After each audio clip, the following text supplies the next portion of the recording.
He's the god of war. God of war. The god of war. He's the god of war.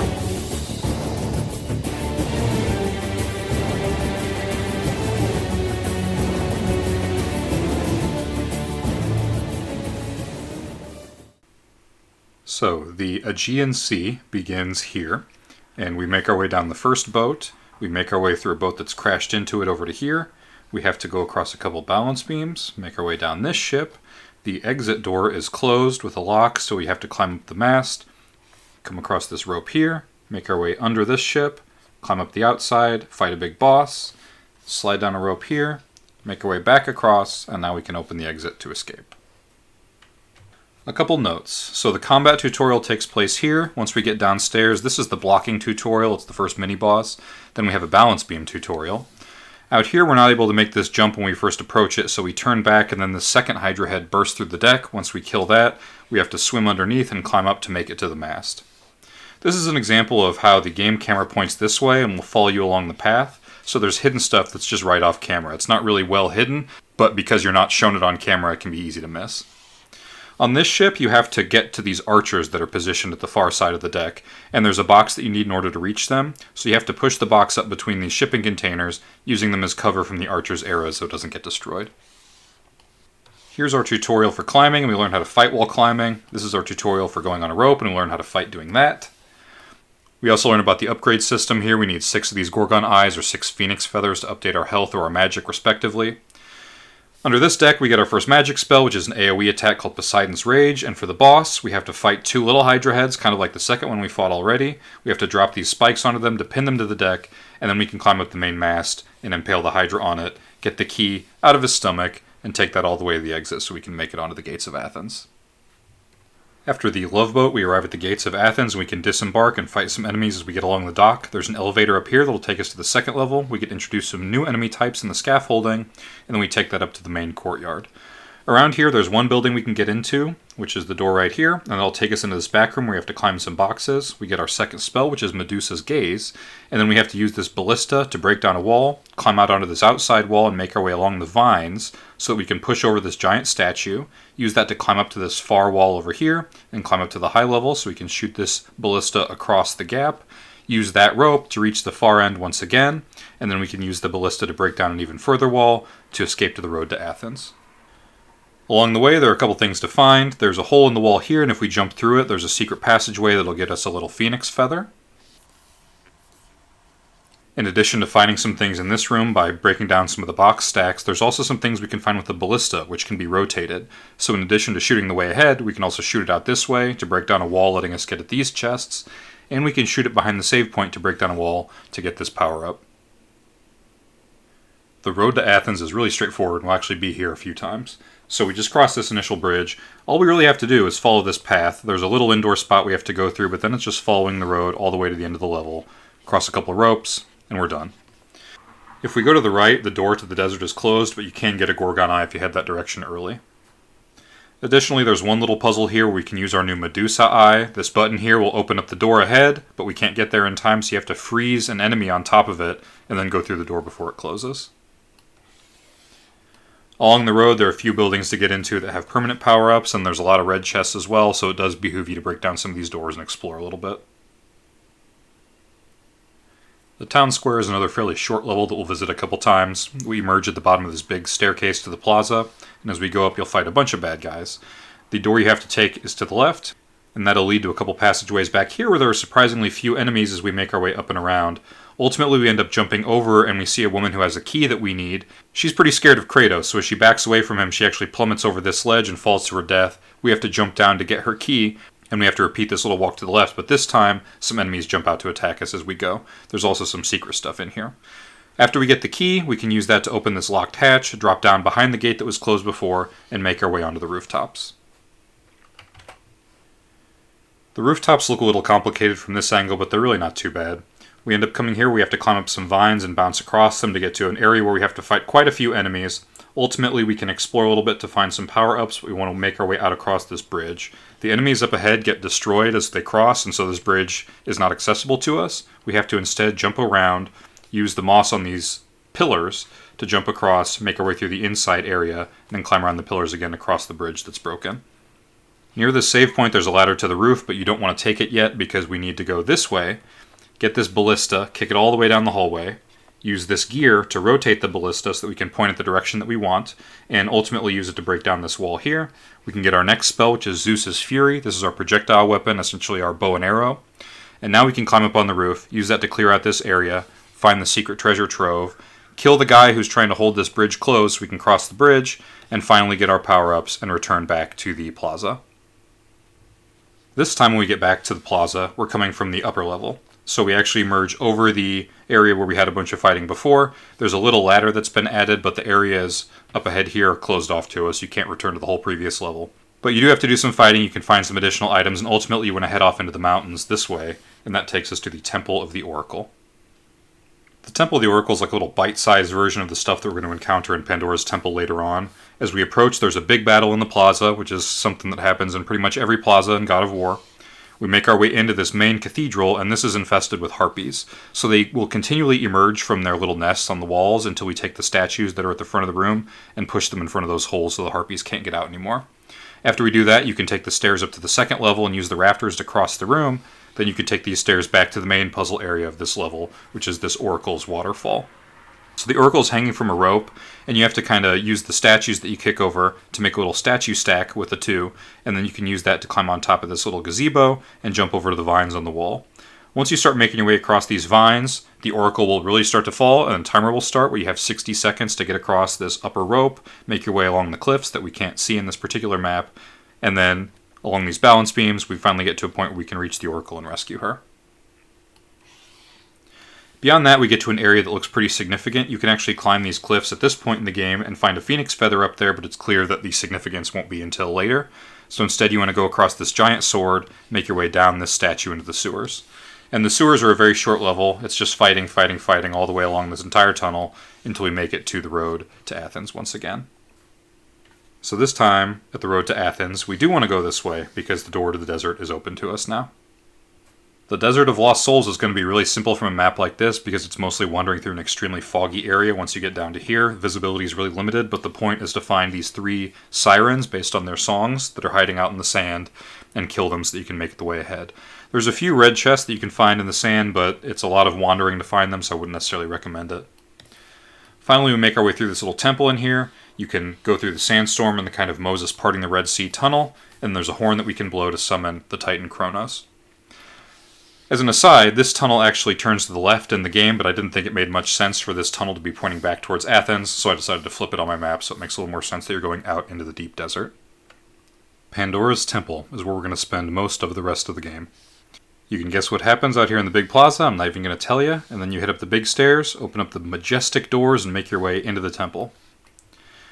So we're going to be through here quite a bit for the rest of the game. Right now we can't do a whole lot. There's a door we can find here that takes us through a long hallway full of spikes, and at the end is a light beam pool. By pulling the switches here, we can drop a lever that lets us rotate this outer ring of the main ring area. That also lets us rotate the door. So if we rotate the door around, we can find a door through here with carving of 2 muses on it that we'll be able to open a little bit later. And there's also a door this way that'll take us to the Challenge of Atlas, which is the first kind of subpart of this temple. The Challenge of Atlas. It's really a series of discrete rooms. So we get a new weapon on our way in, which is the Blade of Artemis, and then we have to make our way through this room, solve a puzzle to open up the shield gate, cross these saw blades, and there's a long conveyor belt with crushers on it. Past there's a little bridge across here, and we have to climb through some more cliffs, make our way up and do some fighting. Once we get to this room, there's a big battle in here, and that gives us the Handle of Atlas, which we can then take all the way back to the saw blades room, open up the back door here, and use the handle to prepare a little puzzle here so that we can escape, get the architect's son's head outside, and then return back to the main part of Pandora's temple. So with a little more detail, this gate requires 2 shields. The first one is the Shield of Zeus. We have to take this box and bring it into this main hall, kick it from this door so it lands on the button. When it lands on the button, the door will rotate, taking us in a little secret back room. We can climb up and around to get the shield. The other one we get by pulling a switch in here that drops this box all the way down into the underworld. From there, we can climb across, fight a bunch of enemies. There's an interesting little fight here where we have a crushing spike wall, and the door is sealed, so we have like a limited amount of time to kill all the enemies before it crushes us. That gives us the Shield of Hades, and we can bring that back to the shield gate. In here we have these zigzagging saw blades that make the room really dangerous to hang out in, and there are 2 switches that lower the horizontal and vertical bars on this door. We don't want to do that the first time through because we don't have the handle yet. To get the handle over here, we can cross, and there's a notable little secret if we jump across this bridge here. It's really easy to miss, but there's some power-ups, and then we make our way to the cliff. By the way, these power-ups, you need 18 of them to completely fill your life or your magic, but there's a lot more of that in the game, so if you find more than the ones that you need, you just get red orbs from this chest instead. At the end of the cliffs, you can lower a chain to get back more easily, and if you climb up that chain, you can actually get some secrets here as well. The tricky thing about this room is that it's timed, so if you take too long to kill the enemies, the floor is going to open up and kill you.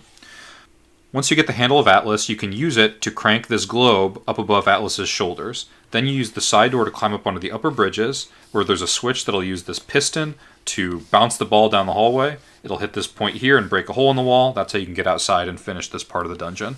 The first Muse Key of 2 that we need is also behind the statue of Atlas in here. So the challenge of Atlas brings us out this way, back to this room with the light beam, and we can take the skull that we just got all the way down here to this door to open it up.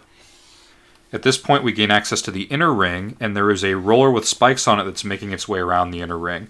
We want to get to this ladder that's a little bit above our reach from the floor, so you have to climb up and jump on the roller as it's rolling around, and ride it like a rolling log on Super Mario Bros. Till you reach this point up here. Then you can head into the Challenge of Poseidon. So the Challenge of Poseidon has a short outdoor sequence that we have to make our way through with a rotating room. There's an opportunity to climb some cliffs and find some stuff, and then we have to go through a rather unpleasant challenge where we have to sacrifice somebody. Finally, we have the point where we get Poseidon's trident, and that's what lets us swim underwater. So after proving that we can do it with a little side path here, we have to make our way through a series of tunnels. We'll encounter a roadblock here, so we have to go off to the side, make our way through this room full of spikes, and then finally we can open up the gate ahead. There's also these naiads that we can find I'll talk about in a second. After we open up this gate, we can make our way across to these chain walls that are being pushed back and forth, solve a little logic puzzle in here, and then make our way back to the rings again. So along the way out here, we're introduced to a rather annoying enemy, the Cerberus, which is a small 3-headed dog that can grow into a big 3-headed dog. If we take our time exploring up these chains along the cliffs, we can make our way to the second Muse Key, which is actually enough to unlock that room once we get back to the rings. The whole idea with this sacrifice is that we have to come up here to see the ending room first to get the handle and read about what we have to do. We take the handle back to the crank, that drops a cage with a poor little soldier guy in it who's screaming at us to let him go. We have to push this soldier guy all the way up this hill, fighting enemies as we go. There's a few points that you can drop him off at where he won't slide all the way back down. And after we get him to the top, you have to put him in the oven and burn him to death. Sorry, dude. In here, after we get Poseidon's trident and we learn how to swim, the naiads will give you power-ups equivalent to the eyes and the feathers, but if you've already got a full amount, which is possible at this point in the game, you won't be able to interact with them. Don't miss the secret one here. The spinning spike tunnel will compress. It gets smaller and smaller as you make it to the far end, so you have to use your little R2 charging ray to get there in time. Third Muse Key. Again, you only need 2, but there's actually 5. And then as you make your way across the chained walls, the whole idea here is that there's a set of pedestals that you can raise up to jump up here, but the exit's not up here. Instead, you have to raise them up, and there's a little hole at the bottom of one of them, so while they're raised, you go down and get in the hole, then when it goes back down, you can reach the exit. Once again, the rings, we swim up in the bottom of the pool this time, and we can go return to the middle ring, where there's a hole in this inner pool that'll take us down to the Challenge of Hades. Challenge of Hades is a little bit more intense than the other ones, I guess. We first get introduced to a big scary room that we won't be able to do anything in yet. Then we make our way on. In this first room we have a Challenge of Blood, where you have to kill a bunch of enemies within this little central circle in order for it to count to open up this door. That'll let you come out across the cliffs here and make your way into the labyrinth. The labyrinth isn't really that hard to find your way around. I'm not going to draw a bunch of lines through it, but we do have to kill every enemy, so you have to explore it pretty thoroughly. There's a door at the end of this piston where you jump on top of the piston and ride it to the door, and if you've killed every enemy in the maze, then it'll let you into the next room. That'll return you back to the main room, and it'll let you pull a switch to raise this statue up out of the pool where it was submerged before. You can then rotate the statue around and shoot a beam of light out of its mouth, and that'll illuminate this dark room that you were not able to pass through before. This room just has a series of 3 boulders that come down, so you have to zigzag up between them. There's a bunch of doors that are up on either side that you have to kind of use trial and error to find your way through, but there's one correct door to go through. This will take us to a cave that we have to make our way down and kill a bunch of enemies as we go, and ultimately we emerge out on the rafters at the high level of this room, which are a little bit easier to see down here. There's a sequence of these rafters and balance beams we have to make our way across with some of these spinning blades to jump across. This is like a preview of what we have to do in actual Hades later. Finally, we make our way across and we can open up a gate all the way back at the start of this area. There's some convenient stairs to help us zigzag down so we don't have to repeat the whole level. We return to this guardian gate and we can open it up. Then we have to fight a boss with a giant minotaur. At the end of the fight, we pull a switch to pin him against the wall with a massive log. Then we can come across, climb up here, and get the architect's younger son's head. They're also just giving us Muse Keys at this point. So back in Pandora's temple, we return one more time. We come back the way we came from this time, and we can use the skull door underwater to drain this pool, raise up this statue, and let us use this beam of light that we've been calling all along to finally open up the final part of the temple. Also, it's definitely worth your while to use your Muse Keys to open up this door. The gift of experience is a ton of red orbs, and the gift of magic and the gift of health are equivalent to getting 6 feathers and eyes, respectively. So the big picture of the Cliffs of Madness is that we need to get the Necklace of Hera and the Necklace of Aphrodite in order to expand these bridges so we can make our way to the end of the world. We get a new enemy type called the Satyrs, and then we need to make our way through here. The cliffs are basically a sequence of battles punctuated by areas that we have to climb up or take elevators up, with a few indoor areas that are a little bit more focused. We can make our way across these rotating bridges here to make our way up to a higher tier of the area and see a rope that we can't currently climb up. So we ultimately want to make our way along these cliffs to find this rope. This rope will take us down here to the bottom of the cliffs, and before we cross the cliffs we can go left. That'll take us down into this room. The goal of this room is to take these puzzle pieces that are scattered around, push them into this middle circle, rotate the middle circle around until we can push them in, fit them in this little puzzle, and once we do that we can get the Necklace of Hera. Then we have to cross these cliffs to get back to the main part of the level. This is the last big cliff climb like this we have to do in the game, more or less. So you can see that it's a little bit more maze-like than the previous ones, and we can find some goodies as we make our way across, especially if you climb up the top of these pillars. Ultimately, we want to find the lever that's up here, because that'll drop a rope all the way back in that other part of the level over here, so we can climb up a little bit further. Then we need to make our way back over there so we can retrace our steps to get to another sort of infamous trap in this game, which is the spike floor trap. In this puzzle, we have to very quickly push a box through a series of spiked floors that are going to rise up and destroy us and the box if we aren't fast enough to get the Necklace of Aphrodite in this room. Once we have both necklaces, we can install them on either side of these bridges. The bridges will extend out, and we can do a little zigzag jump to make our way to the top. Up here, there's one last lift that'll take us up to the top of the cliffs and onto the Architect's Tomb. The Architect's Tomb is mercifully quite a bit shorter than the previous room. For the last part of the game, they throw some fun platforming stuff at us. So there are these moving platforms we have to make our way across. Then we can head through this little side door here to make our way up top where we can get to the controls of the crane. We can move those over and punch a hole in the ground by dropping the box down, and then push the statue over to the button so we can open up this barred gate and make our way onto the next portion. Back here, guess what? There's more fighting out front. We make our way into the dude's mouth. And then we reach the final part. And this was originally, I think, going to be a boss battle with a giant harpy queen or something like that. But that was cut, and instead we have to fight a bunch of harpies while these conveyor belts are moving left and right. You can see these increasingly narrow crushers that are on either side. So if Kratos runs into these, you die. We have to kill all the harpies to make our way across the room. We can see kind of a cool piece of art there. And then we can finally reach Pandora's box. And when we initiate that sequence, an elevator will drop down. That'll actually take us all the way back to where we initially entered the temple, and as we start to push Pandora's box back towards Athens, a series of story events will be initiated. Suffice it to say that at the end of said story events, Kratos is sent to Hades, and we have to make our way through Hell. So this is where all those platforming challenges come in. You have to make your way across these platforms here, fight some guys up here, and then we end up in the first annoying part, which is these bladed bridges. These things are rotating like this in different directions, and there are blades on them that'll knock you off if you run into them. So you have to kind of be careful as you make your way across, jumping from platform to platform and blade to blade, until we can make our way across this far side of the area. Then we have these moving platforms, which are pretty straightforward. And finally, this part's probably the most infamous part in the game. It's just like what we did, except now they're vertical. So these pillars are rotating in segments in different directions. The segments have blades that are sticking out that'll knock you all the way down to each section.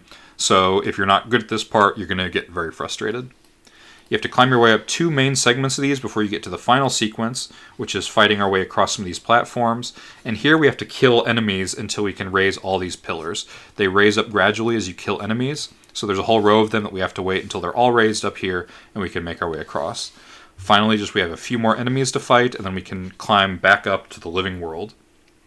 We actually emerge in front of the Temple of the Oracle by this guy who was a gravedigger. It's actually Zeus, earlier in the game. That's kind of a twist at the end. And then we can make our way through this ruined Temple of the Oracle until we emerge back on the cliff sides here.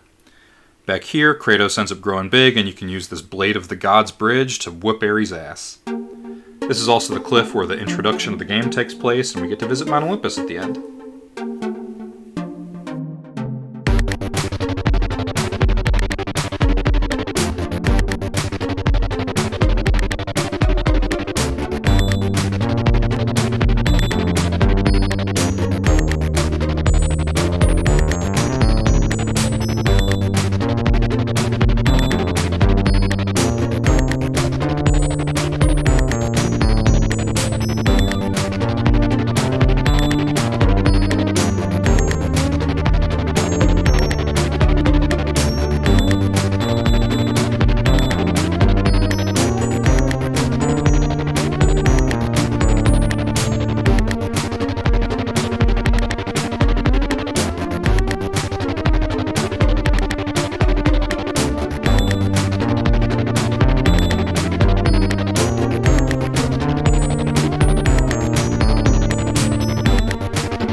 An album with all of these maps is linked in the description, and you can find more on my DeviantArt page and my Twitter account. Thanks for watching.